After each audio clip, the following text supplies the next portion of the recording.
Good evening, everyone. Now we will discuss bacterial diseases of respiratory system. Respiratory system की bacterial diseases में major diphtheria और परटेसिस इनसे MCQ भी आते हैं और SCQ भी आते हैं। कॉमन चीज़ तो आपको पता है कि respiratory system दोनों बैक्टीरियल हैं। हम डिप्थेरिया की बात करें, डिप्थेरिया को उर्दू में गुनाह कहते हैं। डिप्थेरिया जो है वो किसी भी एज को अफेक्ट करता है, लेकिन यूजुअली बच्चों को करता है। वो बंदे जो पीड्स वार्ड में काम कर रहे हैं वो ससेप्टिबल होते हैं, उनको डिप्थेरिया हो सकता है। डिप्थेरिया का अलमिया या मसला कह रहे हैं कि एक तो ये लिम्फ नोड से स्प्रेड करता है, दूसरा ये ईयर्स को, नोज को, लेरिक्स को, फेरिक्स को डिस्टर्ब कर सकता है। बट डिप्थेरिया का जो मेजर डायग्नोस्टिक पॉइंट है वो आपने सूडोमेम्ब्रेन याद रखना है। ग्रेइश कलर की सूडोमेम्ब्रेन होगी, वो आप आइसोलेट करेंगे, उसका कल्चर करेंगे तो कार्निबैक्टीरियम डिप्थेरिया आएगा। डिप्थेरिया का अगला मसला, डिप्थेरिया कैरियर के थ्रू ज्यादा स्प्रेड करता है। दैट इज एमसीक्यू कि डिप्थेरिया ज्यादा केस से स्प्रेड करता है या कैरियर से, जो आंसर टू बी कैरियर। और दूसरा डिप्थेरिया का अगला मसला टॉक्सिन प्रोवाइड करता है, वो टॉक्सिन जाके आगे एक्ट करते हैं। अब उसकी वजह से अगर सूडोमेम्ब्रेन तो ठीक है, उसके बाद नेक स्वेलिंग हो जाती है क्योंकि लिम्फ नोड इन्वॉल्व होते हैं। प्लस अगर नोज को करे स्नीजिंग हो जाएगी, ईयर को कर सकता है, फेरिक्स को करेगा तो कफ होगी, लेरिक्स को करेगा तो हॉर्सनेस ऑफ वॉइस होगी, स्किन को भी काट जाता है। क्यूटेनियस डिप्थेरिया होता है, नॉन हीलिंग स्कार या अल्सर बन जाता है फोरआर्म के ऊपर। अब याद कैसे करना है आपने डायग्नोसिस? सूडोमेम्ब्रेन मेन पॉइंट, हॉर्सनेस, कफ। अगर आपको सवाल आता है तो आपने डिप्थेरिया कहना है। अब डिप्थेरिया में दो चीजें हैं, या बंदा ससेप्टिबल होगा या फिर डिजीज होगी।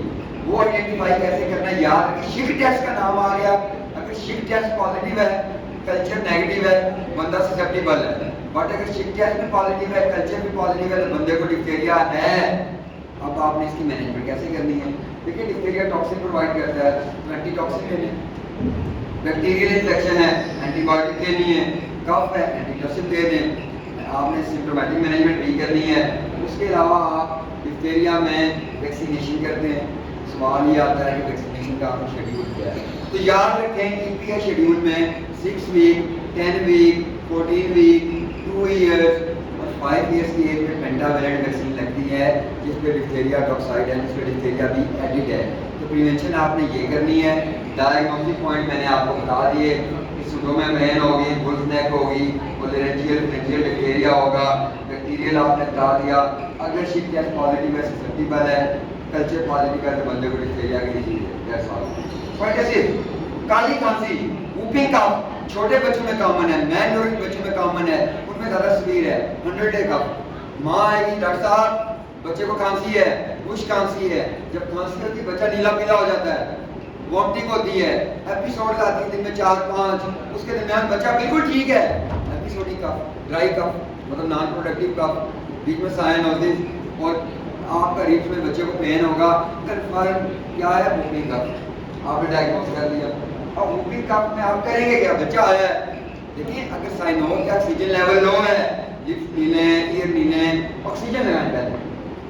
ऑक्सीजन लगाना है, आई फ्लूइड देने क्यों? डिहाइड्रेशन में होगा। एंटीबायोटिक देनी है, उल्टियाँ वॉमिटिंग कंट्रोल करनी है, एंटीबायोटिक देनी है, एरिथ्रोमाइसिन दे दें, पेनिसिलिन दे दें, स्टीम देनी है, चेस्ट फिजियोथेरेपी भी कर सकते हैं, देन वैक्सीनेशन।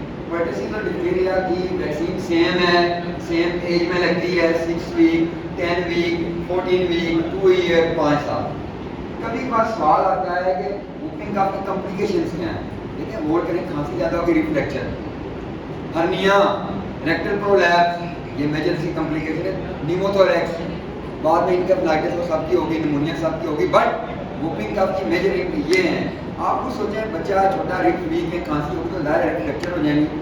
परटेसिस की आपने मैनेजमेंट करनी है, इमरजेंसी बेसिस पे बच्चे की न्यूट्रिशन भी ठीक करनी है, डाइट भी ठीक करनी है, बाकी आइसोलेशन जो है वो तो करनी है, एजुकेशन करनी है, सैनिटेशन करनी है, क्वालिटी ऑफ लाइफ इंप्रूव करना ही करना है। और वैक्सीनेशन क्योंकि हमारा कम्युनिटी मेडिसिन में मेजर एस्पेक्ट इसका वैक्सीनेशन है, तो वो भी करनी है आपने। That's all.